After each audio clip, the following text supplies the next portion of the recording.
In a scene eerily reminiscent of the last beheading, an American journalist is kneeling in front of a terrorist. Freelance reporter Stephen Sotloff speaks first. I am Stephen Joel Sotloff. I'm sure you know exactly who I am by now and why I am appearing before you. Later in the video, the same terrorist with a heavy British accent directly addresses President Obama. So just as your missiles continue to strike our people, our knife will continue to strike the necks of your people. And with his combat knife, he carries out the beheading, and the video fades to black.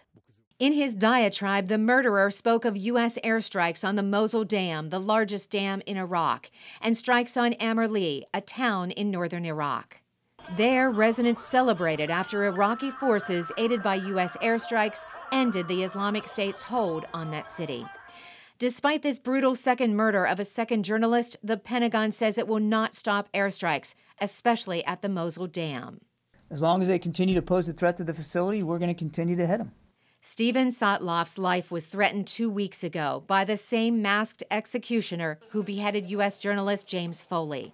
The terrorist said Sotloff would be next to die if the U.S. continued airstrikes against the Islamic State. Shortly after that, Sotloff's mother, Shirley, made a direct appeal to the extremist group leader, Abu Bakr al-Baghdadi, to release her son. I ask you to use your authority to spare his life. At the end of this latest video, Sotloff's killer threatens to continue the pattern and behead British journalist David Haines. Analysts say the extremist group is much worse than al-Qaeda.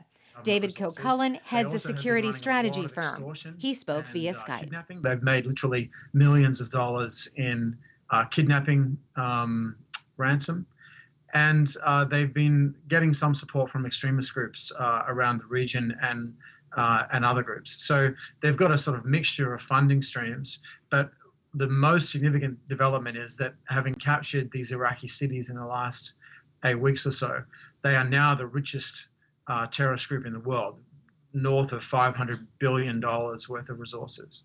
Catherine Gorka of the Council on Global Security on Al Hurra TV says the U.S. will now fight differently in Iraq.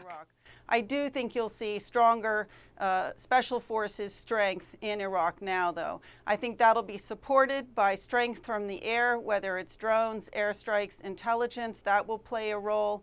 Government officials say the U.S. military is not the answer to defeating the Islamic State terrorists. They say good governing inside Iraq will stop them. Carolyn, Presutti, VOA News, Washington.